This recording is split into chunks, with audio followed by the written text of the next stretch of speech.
Ah, amigos, vamos lá, vai. Terminou em Porto Alegre, no Beira-Rio, agora há pouquinho. Internacional 3, São Paulo 3. A minha risada aqui é o seguinte, cara. Como, como o Campeonato Brasileiro é legal e ao mesmo tempo a gente... Tá acontecendo um negócio muito engraçado com o São Paulo, que é o seguinte. Não dá pra ficar puto com o São Paulo. É o 10º empate no campeonato. É o time que mais empatou no campeonato. Justiça seja feita. O São Paulo jogou hoje com o time que é o segundo como é o número de empates no campeonato, que é o Internacional, com 9 empates, que é outro absurdo. É outro absurdo. Só que é interessante uma coisa, né? Se a gente pegar a tabela e observar, o São Paulo tem 3 derrotas no campeonato. O Flamengo, que está aí subindo a tabela, tem 7 derrotas.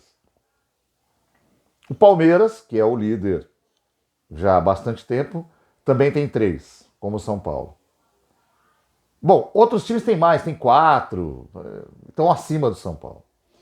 É porque é chato insistir no mesmo discurso, mas é assim, infelizmente quando você empata, você anda de lado, certo? Certo. 10 empates é muita coisa. 5 vitórias é pouca coisa em 18 rodadas. 3 vitórias é um número bom de derrotas em 18 rodadas. O problema está no empate. Por quê? Com tanto empate você não sobe, você anda de lado. Então quem pegar a tabela agora vai ver o São Paulo em 10º lugar, com 25 pontos.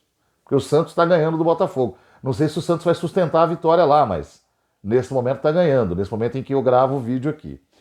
Agora, não dá para ficar puto, cara, porque o São Paulo está fazendo em campo em termos de entrega, de estratégia de jogo, de preparação para a partida, mesmo com o time arrebentado, o que se espera dele, né?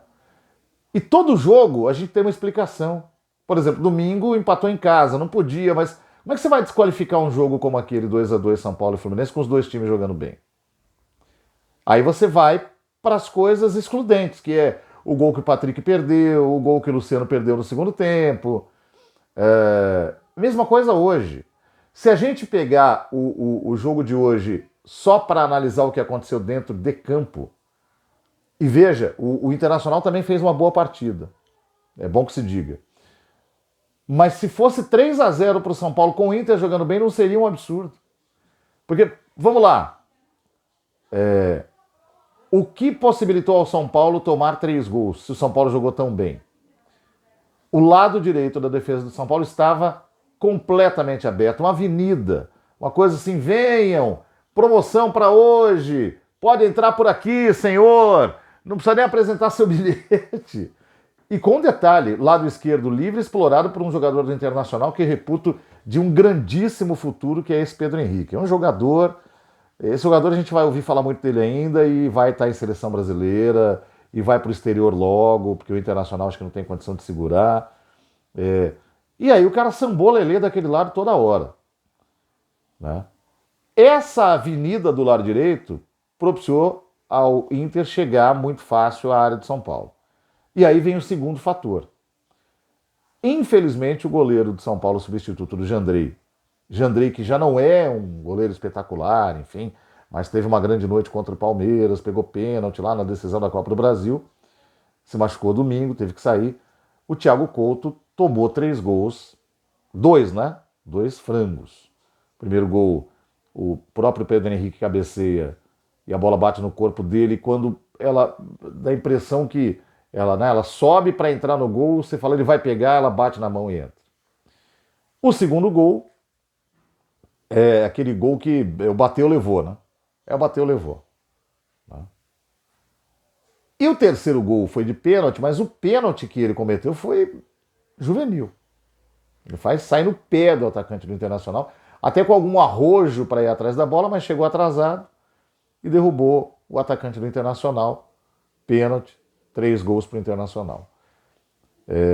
Não fosse isso, então vamos digamos que o pênalti acontecesse 3-1, não seria absurdo, porque o São Paulo produziu para fazer 3 gols ou mais. E vamos lá, capacidade de reação desse time, gostei demais. Tomou um gol, não se abateu, empatou poucos minutos depois, 1-1.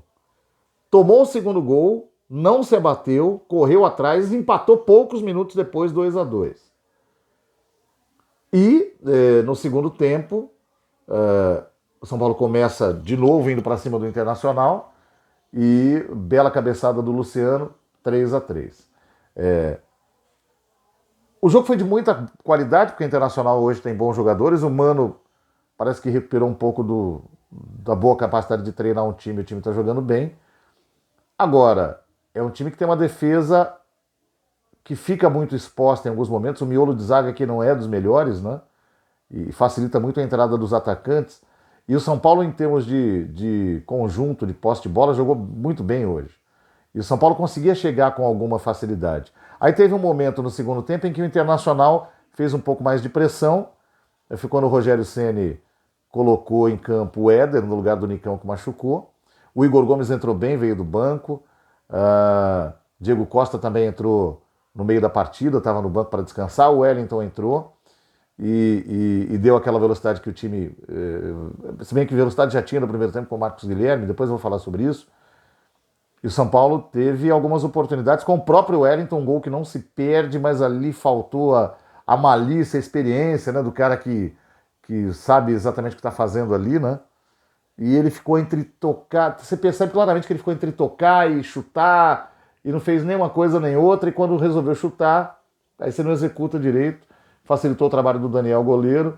O Luciano teve uma bola de frente para o gol, açucarada na jogada que o Igor Vinícius fez pelo lado direito, o Igor Gomes voltou para trás, ele complementou, deu aquele arremate, uma bola subiu demais. Depois teve um lance bonito, mas que foi num momento de impedimento do Éder. Mas enfim, o São Paulo produziu para fazer o quarto. Eu estava vendo o jogo falando assim, dá para ganhar. E precisava ganhar, porque empatou em casa no domingo. Quando eu marquei esse jogo nas minhas apostas para o campeonato, né, fazendo lá aquele simuladão, eu coloquei vitória contra o... Olha só, essas 3 rodadas, Fluminense, Internacional e Goiás. Eu coloquei vitória contra o Fluminense, derrota contra o Inter, já considerava uma possível derrota, e vitória contra o Goiás, total 6 pontos. O São Paulo empatou com o Fluminense em casa, empatou com o Inter, ou seja, não perdeu nenhum, e se ganhar do Goiás sábado, vai para 5 pontos, vai fazer 5 pontos. Você vê como o empate é uma desgraça? Você não perde, mas você anda de lado. Se perdesse hoje, mas tivesse ganhado domingo, e ganha sábado do Goiás, 6 pontos. Como empatou domingo, empatou hoje, ou seja, não perdeu, né? Não foi o resultado catastrófico. Se ganhar sábado do Goiás, 5 pontos, é menos. Né? E tem que ganhar, gente. É mais ou menos como aquele jogo contra o Juventude que terminou 0-0, que o Rogério falou, é inescapável atingir naquele dia 21 pontos. É inescapável São Paulo chegar a 28 pontos no sábado. Não pode ser diferente disso. É em casa, porque depois desse jogo vem a sequência da morte, né? Então depois desse jogo do Goiás vem Ceará em casa. Então São Paulo não vai ter o desgaste de viagem, mas é um jogo duríssimo pela... Aliás, desculpe, quarta-feira é o América, né? América em casa pela Copa do Brasil. Sai para pegar o Atlético Paranaense no Campeonato Brasileiro. Aí volta para o Morumbi e enfrenta o Ceará na Sul-Americana. Fica no Morumbi e enfrenta o Flamengo, mas é pauleira. Aí sai para Fortaleza para pegar o Ceará. Aí sai para Vila Belmiro para pegar o Santos.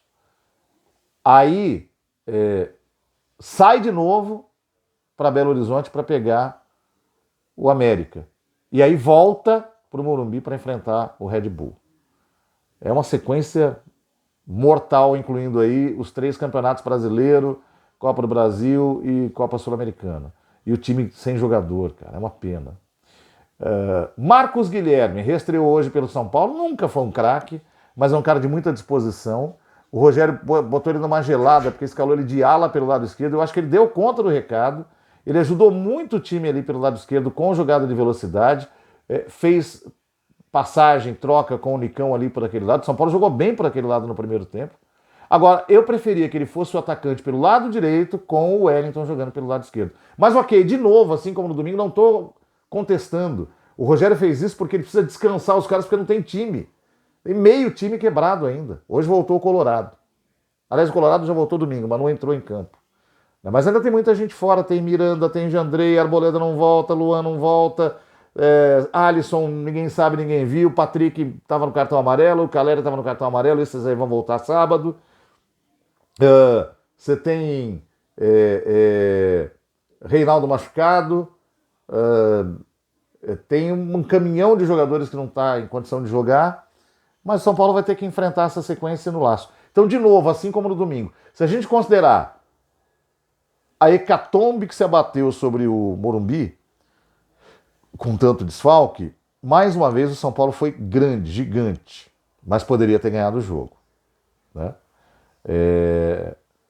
Se a gente considerar que dá sempre para tirar um pouquinho mais, não é tanto de entrega. Eu acho que mais uma vez o time se entregou.